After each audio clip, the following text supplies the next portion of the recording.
Hello friends, if you want to know more about Lalkitab and Vasta, then subscribe our channel and press the bell icon for watching the latest video. नमस्कार दोस्तों, मैं कुंवर विशाल आप सबका स्वागत करता हूं आपके अपने चैनल लाल किताब रेमेडीज में। आज हम बात करेंगे लाल किताब के उपायों के बारे में। कुछ आप लोगों के डाउट्स हैं, उनको क्लियर करने की कोशिश करेंगे। लाल किताब का कॉन्सेप्ट जो है दोस्तों बहुत ही क्लियर है और इसके उपाय जो होते हैं वो प्रॉपर लॉजिक के अनुसार होते हैं। उनके पीछे बहुत गहरे तर्क होते हैं, तो उन्हीं चीज़ों को आज आपसे शेयर करेंगे। बड़े ध्यान से सुनिएगा और इस सब्जेक्ट को समझिएगा। जब आप ये तर्क समझ आएंगे तो उसके बाद आपको लाल किताब की इम्पोर्टेंस पता चलेगी कि कितनी है और इन चीज़ों का हमारे जीवन पर कितना गहरा प्रभाव है। तो शुरू करते हैं। लाल किताब के उपाय किस सिद्धांत पर काम करते हैं? यथा ब्रह्मंडे तथा पिंडे, ये श्लोक हमारा वैदिक श्लोक है। जैसा ब्रह्मांड में है वही हमारे पिंड में है, वही हमारे शरीर में है। जैसे ही ग्रह ऊपर होते हैं आकाश में जो भ्रमण करते हैं और हमारे जन्म के समय जो हमारी जन्म कुंडली बनती है, उस समय जो उन ग्रहों की छाप इंसानी जीवन पर, इंसान के दिमाग पर उस समय जो पड़ती है, पूरा जीवन इंसान उन्हीं ग्रहों के प्रभाव में रहता है। इसको हम विद एग्जाम्पल आपको समझाने की कोशिश करेंगे। बड़े ध्यान से सुनिए। देखिए दोस्तों, सीधी सी बात है, इंसान को जिस चीज़ की भी मनाही होगी, इंसान उस चीज़ की तरफ डेफिनेटली जाएगा। जैसे उसके ग्रह होंगे वो वैसे ही काम करने की कोशिश करेगा। यदि खराब ग्रह होंगे तो उसकी जो प्रवृत्ति होगी उसी तरफ अग्रसर होगी और वो उस प्रकार के काम करेगा जिससे जीवन में परेशानी आएगी। यदि उसके ग्रह अच्छे होंगे तो उसकी प्रवृत्ति भी जो होती है, जो उसके क्रियाकलाप होते हैं, जो उसके कार्य होते हैं, वो सब अच्छे ही होते हैं। बाय नेचर, बाय डिफ़ॉल्ट हमारे अंदर ऐसी प्रोग्रामिंग फिट हो जाती है कि हम स्वतः ही उसी प्रेरणा के फलस्वरूप अपने जो काम हैं वो करते जाते हैं और जिससे कि हमारे सामने जो हमारे कर्मों के अनुसार है वो फल आते जाते हैं। एक छोटी सी एग्जांपल दे रहा हूँ, बड़े ध्यान से सुनिए। यदि मान लीजिए किसी की कुंडली में खाना नंबर 2 में बुध है, खाना नंबर 2 में बुध है और वहाँ पर उस इंसान के लिए ये हिदायत दी गई है कि ऐसा इंसान कभी भी माथे पर बबूत ना लगाए। बबूत जो राख का तिलक होता है, वो किसी भी प्रकार की हो राख, वो नहीं लगानी। यदि वो राख का तिलक लगाएगा तो उसके पिता के लिए मंदा होगा, यानी कि उसकी पिता की आयु तक को खतरा होगा। अब राख का तिलक माथे पर लगाया तो उससे पिता की आयु का क्या ताल्लुक हुआ? बड़ा सिंपल सा है इसका जवाब। यदि आप इस गहरे तर्क को समझेंगे, इसकी गहराई को समझेंगे, तो आपको ये बात बिल्कुल क्लियर हो जाएगी। खाना नंबर 2 जो है ये बृहस्पति का है और जब यहाँ पर बुध ग्रह आते हैं तो जो कि बृहस्पति का बहुत ही प्रबल शत्रु है, तो डेफिनेटली ये पिता की आयु पर मंदा असर डालेगा। मगर वो इंसान जिसका कि बुध खाना नंबर 2 में है, उसी समय उसको और ज़्यादा उसकी चीज़ों को अपने जीवन में ग्रहण करने लगे तो और मंदा असर आएगा। अब जो राख होती है ये बुध की है और जो तिलक लगाने की जगह है, ये वाला पोर्शन जिस पे हम तिलक लगाते हैं माथे पर, ये खाना नंबर 2 है। अब खाना नंबर 2 में बुध कुंडली में ऑलरेडी बैठा हुआ है। आपने यदि उस ग्रह को, बुध ग्रह की आर्टिकल्स जो कि बसम है, राख है, यदि माथे पर लगाई तो उसके पिता की आयु पर मंदा असर आएगा, खुद की धन दौलत पर भी मंदा असर आएगा। ये इसका एक सिंपल सा लॉजिक है। तो लाल किताब में जितने भी लॉजिक्स उपाय दिए जाते हैं वो विद लॉजिक्स हैं। उनके पीछे कहीं ना कहीं बहुत गहरा तर्क होता है। वो बात अलग है कि हमें समझ नहीं आती है। हम बीमार होते हैं, हम डॉक्टर से मेडिसिन लेते हैं, जैसा वो हमें मेंशन करता है उसी प्रकार से मेडिसिन लेते हैं और हम ठीक हो जाते हैं, जबकि हमें उस मेडिसिन के पीछे वो साल्ट नहीं मालूम, वो किस सिद्धांत पे काम करती है हमें नहीं मालूम, यदि हमें मेडिकल की नॉलेज नहीं है, मेडिकल फील्ड की। तो हम दवाई खाते हैं तो हमें फ़र्क पड़ता है, क्योंकि वो एक अपना विज्ञान है जो कि हमारे शरीर में जाके वो दवाई रिएक्शन करती है और उस रिएक्शन के अकॉर्डिंग वो भी जिस प्रकार की बीमारी होती है उसको वो हील करती है। सेम इसी प्रकार से जो हम उपाय करते हैं वो उसी लॉजिक्स पर, उन्हीं सिद्धांतों पर काम करते हैं। बस फ़र्क सिर्फ इतना है कि हमें उस प्रॉपर ग्रह की पहचान होनी चाहिए कि कौन सा ग्रह हमें कैसी ट्रबल दे रहा है और उससे बचने के लिए हमें किन चीज़ों से परहेज़ चाहिए और उनको दूर करने के लिए कौन से उपाय चाहिए। अब बात करते हैं, मान लीजिए किसी का बुध 12 में है। अब दोस्तों, जिस इंसान का बुध 12 में होगा वहाँ पर भी उस इंसान को जीवन में बहुत ज़्यादा दिक्कतों का सामना करना पड़ता है। खाना नंबर जो 12 होता है ये बुध का नीच का घर है और वैसे बृहस्पति का घर है, और यहाँ पर बुध जो होता है अपनी नीच अवस्था में होता है। बुध का संबंध जो होता है हमारी ज़ुबान से है, हमारे व्यापार से है, हमारे दांतों से है, हमारी नसों से है। ये सब बुध के अंतर्गत आते हैं। हर इंसान को अपनी जीविका चलाने के लिए, अपना जीवन चलाने के लिए बुध जरूर चाहिए, उसकी सपोर्ट जरूर चाहिए। बिना बुध के आप अपना कामकाज बिल्कुल नहीं कर सकते। यदि कुंडली में बुध ठीक होगा तभी आप अपना कामकाज अच्छे ढंग से कर पाएंगे। इस खाना नंबर 12 के बुध के और भी बहुत गहरे प्रभाव हैं।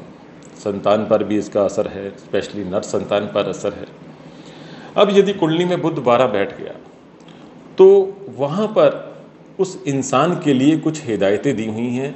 उन हिदायतों के क्या तर्क हैं और उन उपायों के क्या तर्क हैं ये भी आपको समझाने की पूरी कोशिश करेंगे।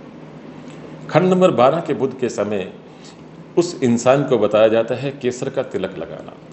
अब दोस्तों देखिए, केसर एक साधारण सी चीज़ है। केसर का इसके पीछे हमें जानना होगा कि क्या इसका प्रयोजन है।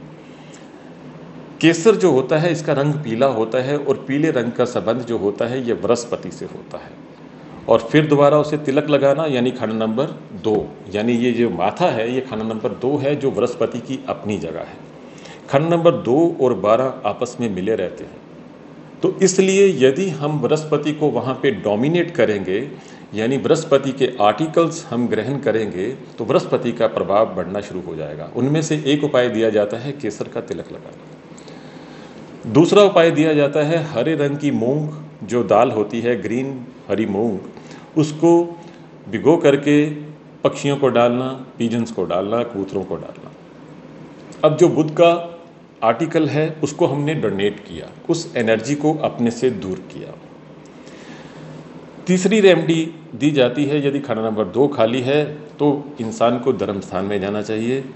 वहाँ जिस भी धर्म में वो पैदा हुआ है अपने अपने धर्म के अनुसार उसे अपने धर्म स्थान में जरूर माथा टेकने जाना चाहिए। इसका भी बहुत गहरा तर्क है। वैसे तो सारी दुनिया मंदिर में जाती है। अब यहाँ पर यदि बुध 12 में होगा और वो यदि खाना नंबर 2 यानी जो खाना नंबर 2 है ये धर्म स्थान भी है, तो धर्म स्थान में जाएगा तो उस धर्म स्थान में जाने से उस इंसान का जो बृहस्पति है वो एक्टिवेट होगा। यहाँ फिर बृहस्पति को एक्टिवेट किया गया। फिर उसको बताया जाता है कि अपने गले में पीला धागा या सोने की चेन पहन के रखे। तो फिर वहाँ पर बृहस्पति को ही स्थापित किया गया है। सबसे आखिर में उसे 1-2 उपाय और होते हैं। गड़ा जो होता है मिट्टी का उसको जल प्रवाह करने के लिए बोला जाता है, वो फिर बुध का है। फिर उसके बाद नाग छेदन बोला जाता है। नाग छेदन का दोस्तों बहुत गहरा लॉजिक है। जिस समय चांदी की तार से करना है, चांदी की तार से नाग छेदन का उपाय लास्ट में करवाया जाता है। इस उपाय को करने से उस इंसान को तुरंत रिलीफ मिलती है। इसके पीछे भी बहुत गहरा लॉजिक है नाग छेदन के पीछे, क्योंकि जो हमारी नाक का अगला हिस्सा है ये बृहस्पति का है और यहाँ पर यदि चांदी की तार से छेदन किया जाता है तो बृहस्पति और चंद्र मिल जाते हैं। और बृहस्पति और चंद्र ही दोनों में इतनी कैपेसिटी है पूरे ग्रहों के समीकरण में। 9 ग्रह हैं, 9 ग्रहों के चाहे जितने मर्जी समीकरण बना लें मगर केवल बृहस्पति और चंद्र में ही इतनी पावर है जो कि बुध को यहाँ पर कंट्रोल कर सकते हैं। इसलिए जब नाक के अगले हिस्से में चांदी डाली जाती है तो बृहस्पति चंद्र को मिलाया जाता है, जिससे बुध का मंदा असर दूर हो जाता है। इसके अलावा यदि कुंडली में कोई भी ग्रह मैलेफिक है तो उसके परहेज भी बताए जाते हैं। अब बुध 12 वाला इंसान यदि शराब पीनी शुरू कर दे, गोश्त खाना शुरू कर दे, अंडे खाने शुरू कर दे, तो दोस्तों उस पर बहुत ही मंदा असर आएगा। ऐसे तो बड़ी दुनिया है, बहुत दुनिया है जो कि शराब पीती है, मांस खाती है, मगर सब पर इतना मंदा असर नहीं आता है। मगर जिसके ग्रह मंदे होंगे, जिसको जिस चीज़ की मनाही होगी, उसके लिए वो तुरंत जहर का काम करेगा, सारी दुनिया के लिए नहीं करता है। हम इस बात से पूरे एग्री करते हैं। मगर जिसकी कुंडली में उन चीज़ों की मनाही होती है, उस इंसान को उससे परहेज़ रखना बहुत ज़्यादा ज़रूरी होता है। उसका कारण क्या है दोस्तों, ये भी सुनिए। जब बुध खाना नंबर 12 में होता है, बुध जो होता है, यहाँ पर इसकी तुलना जो की गई है सांप के दांत से की गई है। बड़े ध्यान से सुनिएगा।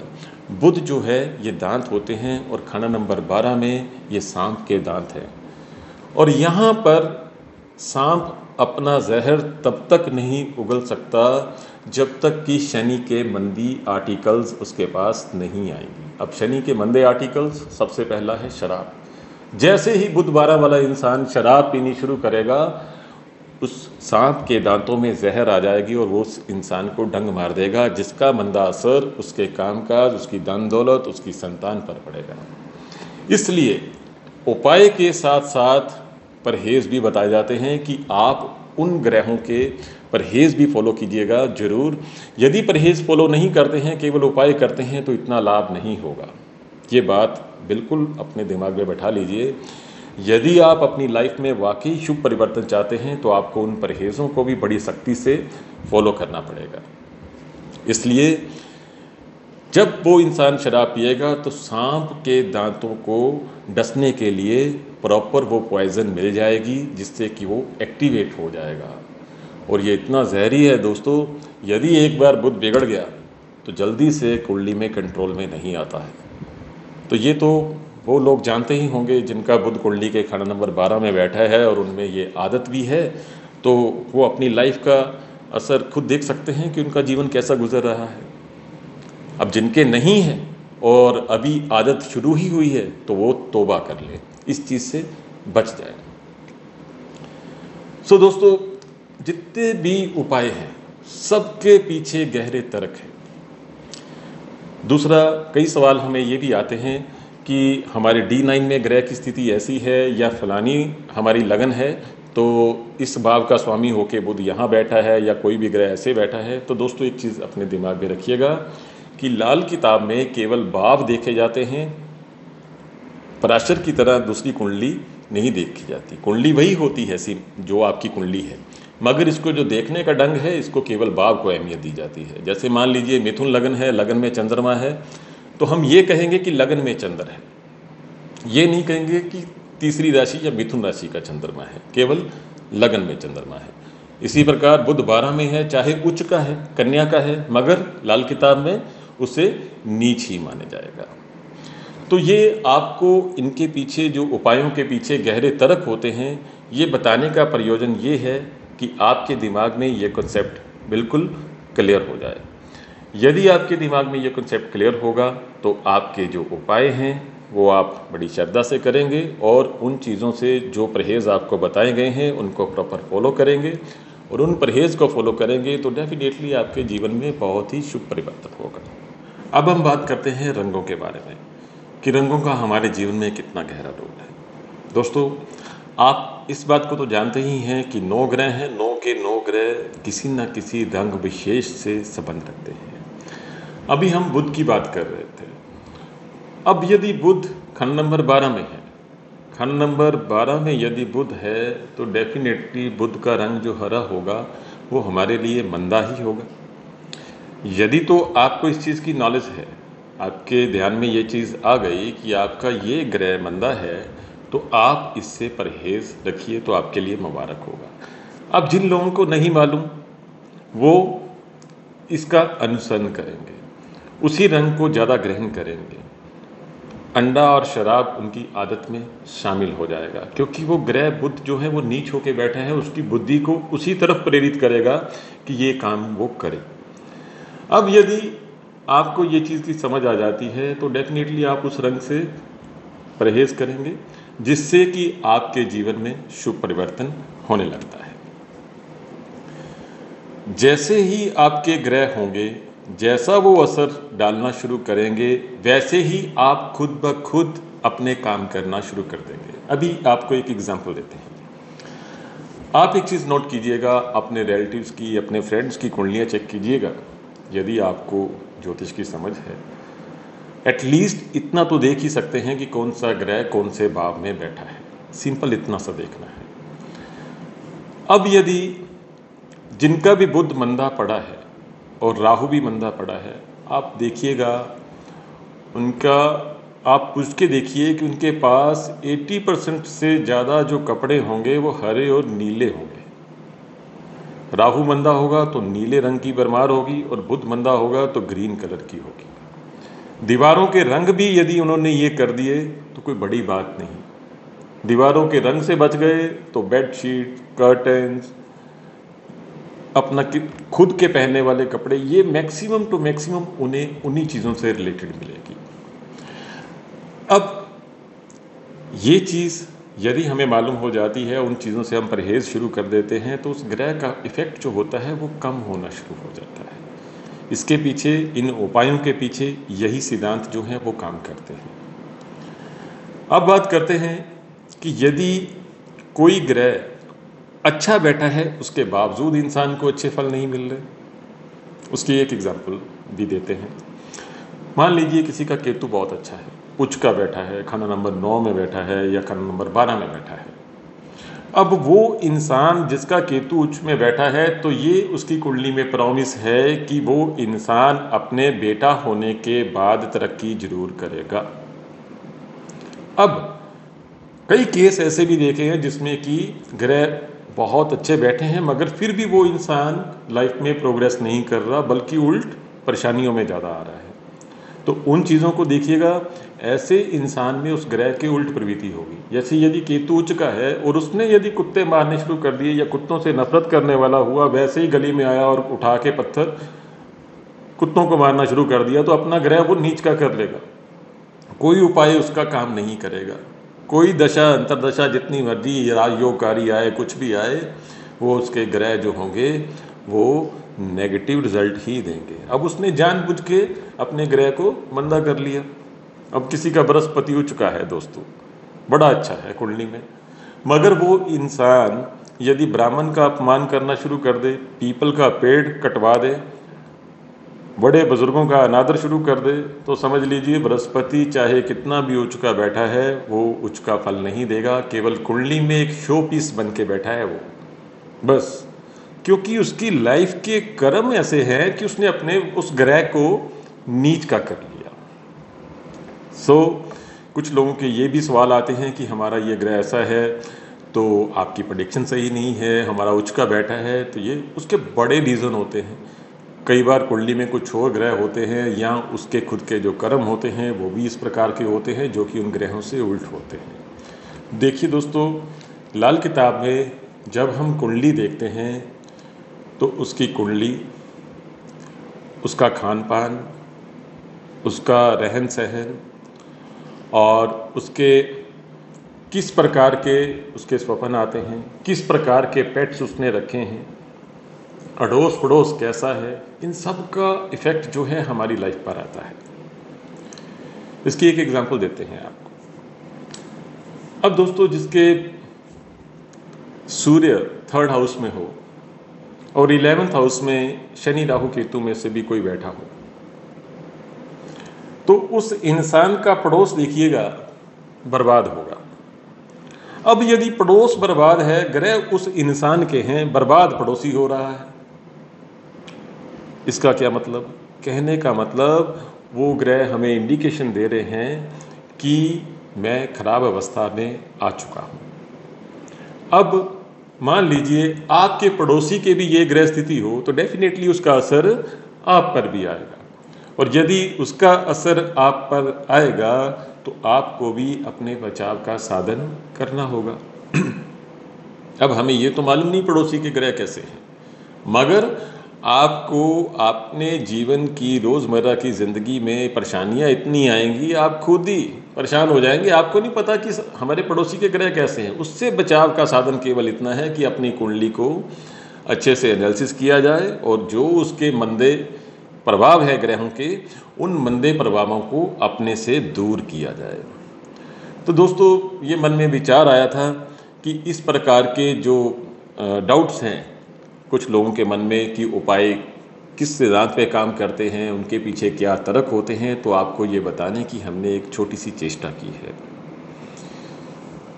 ये बात हमेशा अपने दिमाग में रखिएगा कि ग्रह तो आकाश में बैठे हैं, वो नीचे धरती पर आ नहीं रहे हैं, मगर उनका जो असर है वो निरंतर हम पर आता रहता है और वो असर अपने आर्टिकल्स के ज़रिए हम पर भेजते हैं। अपने आर्टिकल्स, अपने रंगों के ज़रिए, उन ग्रहों से संबंधित जो आर्टिकल्स हैं, जैसे बृहस्पति का ब्राह्मण बताया आपको, शनि का शराब बताया, रंगों के ज़रिए, और उनके जो पेट्स हैं, उनके जो जानवर हैं उनके ज़रिए, आपके जो रिश्तेदार हैं उनके ज़रिए, आपका अड़ोस पड़ोस है उसके ज़रिए, आपके घर की जो दिशाएं हैं उसके ज़रिए ग्रह हम पर लगातार प्रभाव डालते ही रहते हैं। हमें केवल चौकस होकर देखना है कि कौन सा ग्रह हमें किस प्रकार से चोट पहुंचा रहा है और उससे बचने का साधन क्या है। तो दोस्तों, ये थी ग्रहों के प्रभाव और उनका रंगों का असर और उपायों के तर्क और उनके पीछे का विज्ञान जो आपको समझाने की कोशिश की है। इस प्रकार की और भी जानकारी हम आपसे शेयर करते रहेंगे।